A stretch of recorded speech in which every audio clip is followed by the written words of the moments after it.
Hi, and welcome to Edition Ruins of Empire with your host, Rafael Pinheiro. I know I haven't posted in a while, and this will be a short video clarifying the reasons why I haven't posted and what to expect during this very short month of February. But first and foremost, I'd like to announce, if you haven't heard already, the passing of Monty Oum, the creative force behind Rooster Teeth animated series RWBY. According to the release by Rooster Teeth, he died at 4:33 on the afternoon of Sunday, the 1st of February 2015. His fans and family and friends and co-workers are, of course, heartbroken, and as am I, because I was a fan of his work, especially RWBY. And all I can say is that he will be missed. I'm not going to speculate on what happened or whatever. That's not my job, especially when somebody has passed away. All I can say is that I just hope that the series comes to a meaningful finale, and that both members of the Rooster Teeth family, the fandom, and of course the Oum family can and will carry on in his memory, and that his passion will carry all of us forward. That's all I have to say on that subject. It is, in fact, a sad subject indeed. Also, it's tough. I don't want to spend more time than I have to on it, but there you go. Now back to the reason why I'm making this broadcast to begin with.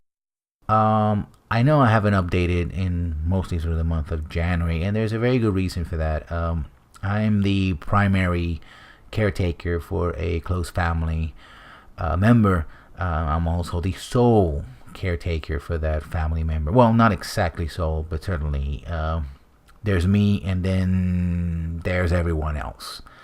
And I won't discuss the particulars of this, but I will say that I've been spending, I say my family member and myself, being the primary caretaker, been spending quite a bit of time doing tests and doing labs and going to doctor's visits and stuff like that, which takes quite a bit of time. It's both physical and, more importantly, emotionally draining.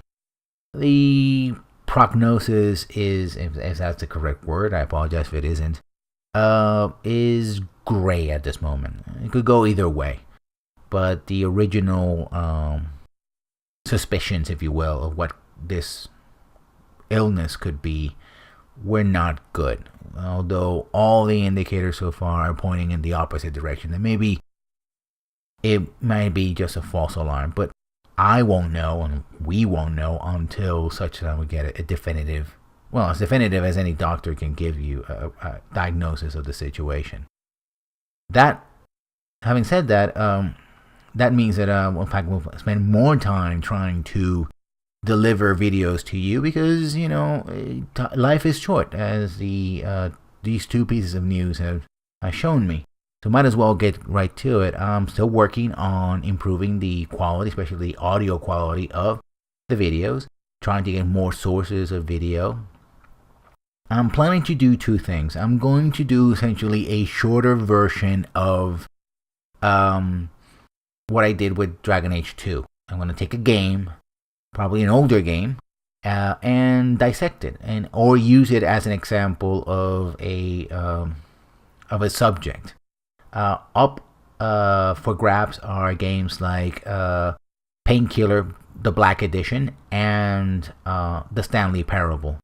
I'll be discussing, old-fashioned FPSs with using Painkiller Black as an example, and I will be tackling the illusion of control and what is and isn't a game using the Stanley Parable as both a parable and example of what I mean by that. I'm also working to get designers on the channel, on the program itself, do a series of interviews, because the thing about it is, essentially, I'm shouting into the wilderness. I'm speaking into the void, right? Right now, the comment section on these videos is pretty thin, and even if it were more heavily populated, as it were, it'd still be a lot of people who I really don't know their expertise and stuff like that. And I'm putting a lot of, let me be honest, I'm putting a lot of crazy ideas out there. And I need feedback, right? In order to dismiss the faulty ideas, in order to put them to the test, or really expand them, I need to have people who are actually doing the nitty-gritty, the actual work of putting good games out there. And so I'm trying to get in contact with them and get them to be on the program. Of course, the whole thing of getting the timing right and the situation and all those things. It might seem very simple. Just call someone on Skype or something and just have a conversation.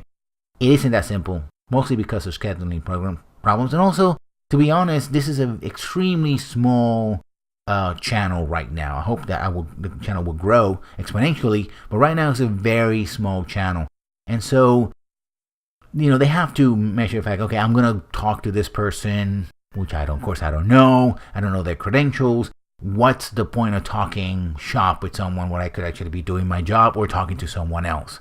Hopefully, I can convince people to be on the channel and contribute and have all manner of conversation, not only for game design, but also talk about the industry and the people in it as well.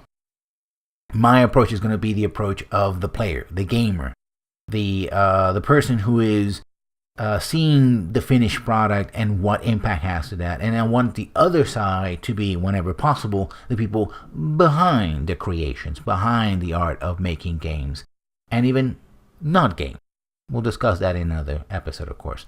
So that's going to be that. As also on the docket are games like the Wind Commander series, also X-Wing and TIE Fighter, and even older games like Space Rogue. You may never heard of that before. I'm trying to get that game to run on my machine in order to play it and record it as a sort of mixture of RPG and flight sim or space combat sim. And even older games like Starflight, right? Which is a good way of showing very basic sandbox game design from way back in the day. So I'm trying to get different games and break them down and talk about them. So I have them lined up, and of course doing the recordings and all that. And that's it. Yeah, it's going to have two aspects of this channel. One is going to be talking to designers and people in the industry, whenever I can get access to them, of course. And also the other side being talking about games and taking games, usually older games, certainly not too old, but use them as a platform to discuss the very ideas that I'm interested in testing and exploring in my theories about video games and video game design. That would be the lessons learned part of the channel. Playing the games, learning from them, and then expounding on the ideas that arise from playing these games, right? I'd like to thank all the designers that I talked to on Twitter. They have been very helpful. The conversations have been illuminating, even if it's limited to a handful of characters. And I hope to have all of them on the program soon. I won't discuss who I have on the program. I won't be teasing it until I finally have them recorded and ready to go, because otherwise I don't want to find myself making promises that I clearly cannot keep. That's another aspect of why I wasn't recording during the month of January. Simply put, I had a lot of ideas and I even tweeted about them, but at the end of the day I could not deliver. And I want to make sure that when I say this is happening, it's because it's already happening. And it's just a matter of waiting to upload as well. Also, I've been waiting on other developments. Again, getting better equipment, getting a slightly faster internet, working on other things so that the whole experience becomes better. Finally, there's new channel art, and that art comes from Cobismo. He is the designer and writer, head writer and illustrator behind the Marauder Shield comic, webcomic, which deals with the after effect, if you will, of the ending of Mass Effect 3. I'm going to put the link down below. He's also a game designer as well. and a friend of the program. So if you're listening, welcome to Lessons Learned. I hope you enjoy this program, and I hope that to have you on the show real soon. Well, that is all for now. As always, I will caution people that if you are a fan of Ruby, you're a fan of Monty Ohms, work that you approach the family and friends if you're allowed to, and if you're not, then that's fine. I mean, it's their time to deal with the situation with care, and above else with respect. This is a very sensitive time. So that's all I have to say for now on that subject and any other subjects. As always, please comment and subscribe below, and I'll see you when I see you. Good night.